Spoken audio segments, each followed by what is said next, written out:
Hi, my name is Jesse. And I'm Karina. And today we'll be talking about the canoes and kayaks that you can rent here at the ORC.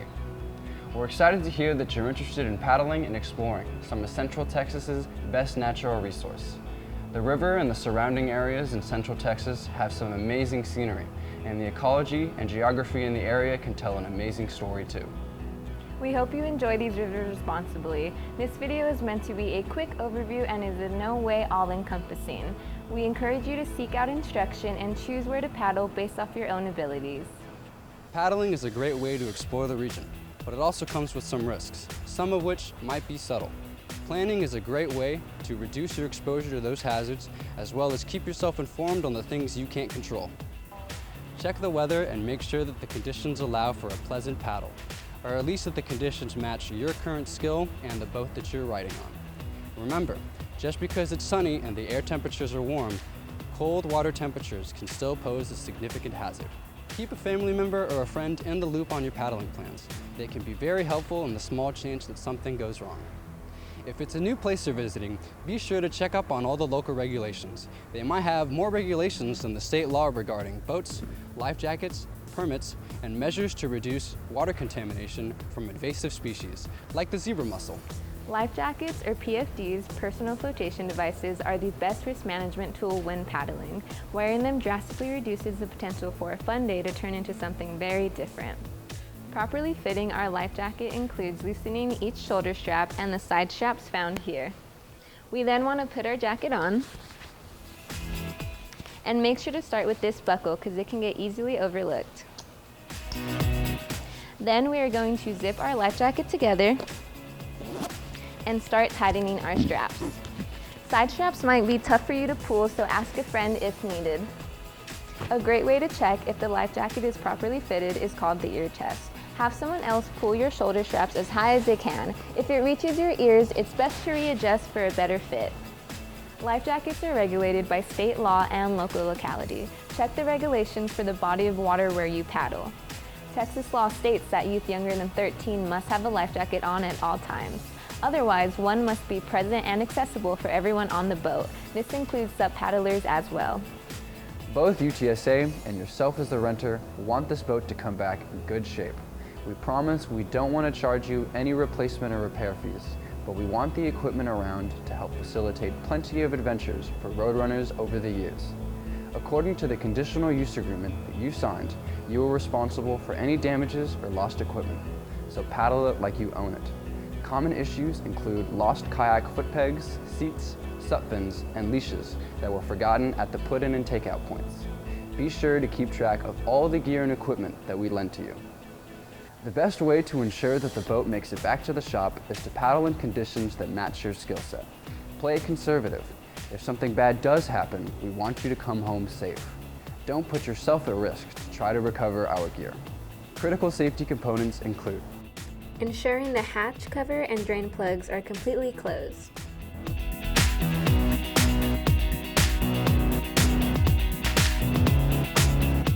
Properly adjust the foot pegs for your comfort.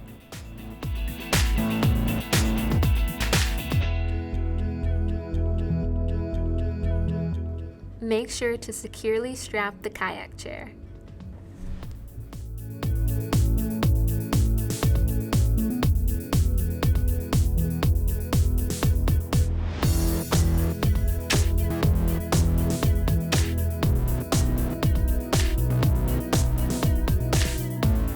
Insert the fin and remember to lock it in place.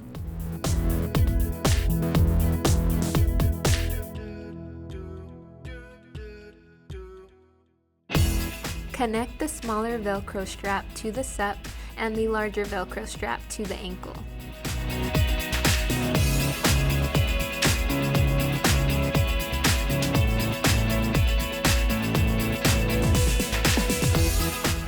There are great instructors out there if you really like to dial in your paddling skills. You can take a course with Outdoor Pursuits or seek instruction from the American Canoe Association. But it's entirely possible for you to have a great time paddling if you take the time to get acquainted with your boat and learn how to maneuver it. It took some time going slow for you to learn how to drive a car, and in the same way, take some time to get acquainted with your boat so you can better control it. It's significantly more dangerous to paddle if you lack control. Rapids and whitewater are not the time to learn, and neither are marginal conditions on a windy or choppy lake. No matter the venue, paddling carries risks. Some can be sneaky, like a sunny day with cold water, or some more apparent, like rapids and whitewater and significant winds. Recognizing these are critical in paddling. Hypothermia can happen even when the sun is out, even in Texas. Moving waters pushing past stationary objects such as boulders, trees, and concrete can create significant hazards. The best way to avoid these is to take control of your boat, but ultimately the best risk management is to take control of your group by your capabilities in the river you choose. Flowhead dams were once a popular approach for flood control, but they create a significant hazard. The drop can be quite dangerous, so it's important that you scout out your paddling location beforehand. It's going to look like a horizon on the river from bank to bank. A boat coming off your vehicle while on the highway doesn't only impact you, it's a significant hazard to others. We expect all renters to ensure that their boat is properly secured on the vehicle while transport. You'll need solid connection points. You can see on this setup the kayak has 2 belly lines holding the boat to the vehicle and at least 1, but preferably 2, front to back lines. These pads keep the boat off the car's paint job, but they also provide some friction to help the boat hold in place even if it's windy. Each of these straps are connected to a sturdy point on the car. Be mindful modern cars use a lot of plastic inserts. While they help with aerodynamics, these don't make for good attachment points. Look for metal or frame attachments, but be mindful that these straps don't run near your exhaust or any heat source. They'll melt. The finished product should have straps that are taut and tidy, padded appropriately, 2 belly lines, at least 1 front to back line, preferably 2, and the shake test to see how much the boat moves the vehicle. Every car will be different, so you may not be able to tie up your boat exactly like this. For more assistance, you can ask our staff for tips when you pick up the boat. Texas law states that no vehicle can carry a load that extends more than 3 feet beyond its front or more than 4 feet beyond its rear. Be mindful that hazards do exist. Make sure to go check water levels, water temperatures, and the weather. And don't forget to protect against the Texas sun.